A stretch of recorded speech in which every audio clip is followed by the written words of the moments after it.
সব কিছু নৌকার মধ্যে যখন তুললেন, দয়াল বলছে সেলিম তাহলে এবার আমারে বিদায় দাও। সেলিম একটি ভক্তি দিয়ে দয়ালকে বিদায় দিল। বাজার আমার দিকে একটু সুন্দর করে তাকায়। এই কথা বলার সঙ্গে সঙ্গে নদীর কিনারে গিয়ে নৌকার পরে যখন দয়াল উঠলো, মাঝিকে বলছে মাঝি এবারে নৌকাটা ছেড়ে দাও, আমাদের যাওয়ার সময় হয়ে গেছে, আমাদের আর এখানে কোনো দরকার নাই।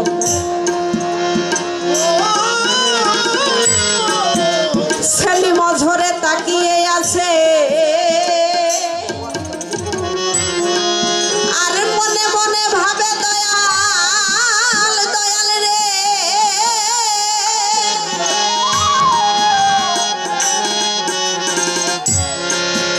দয়াল অনেক দূরে চলে গেছে।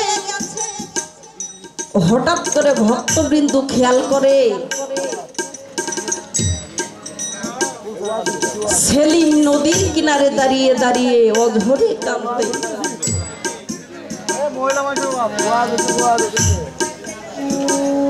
তখন দয়াল বলছে যাও নদীর কিনারে আবার।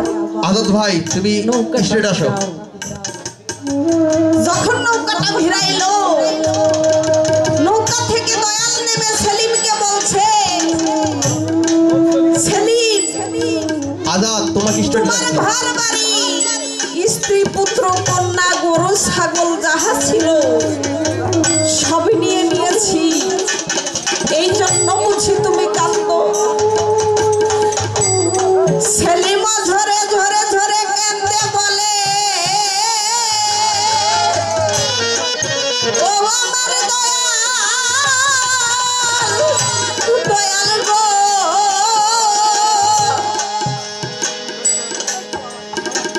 আমার কোন জন্মের অপরাধ আমি জানি না দয়াল,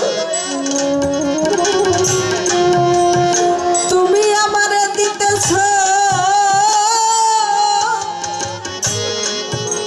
এত বড় নৌকার মধ্যে সবকিছুরই জায়গা হলো দয়াল,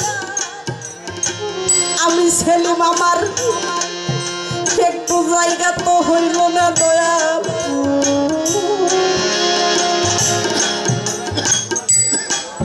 যখন বলে যে দয়াল আমার এই পাপী দেহটা ওই নৌকার মধ্যে একটু জায়গা হলো না, সব কিছুরই জায়গা হয়েছে, সঙ্গে সঙ্গে সেলিমকে বুকের মধ্যে নিয়ে বলে দেখো আমি কেন সেলিমের জন্য এত পাগল। তাই তো বলেছ, গানের মধ্যে বলেছে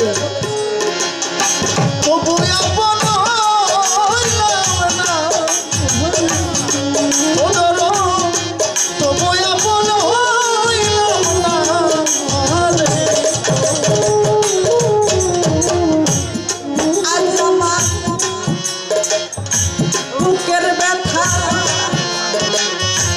কারবা কাছে তো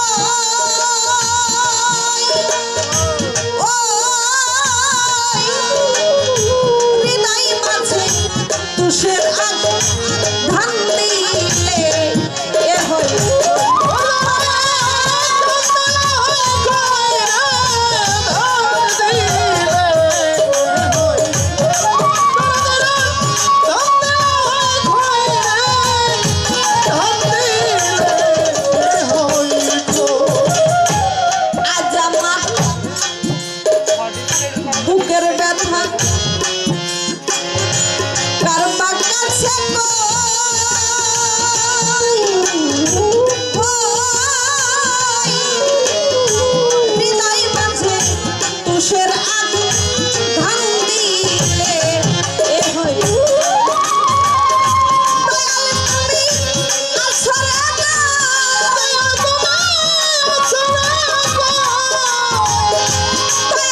উসমান ভাই আসো সামনে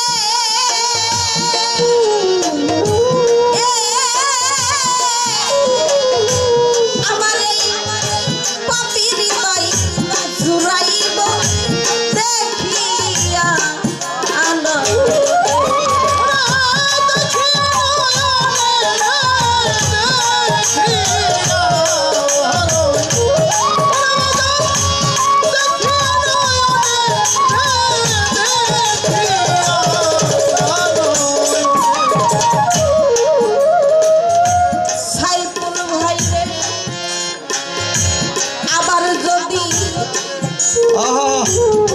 আসল সামনে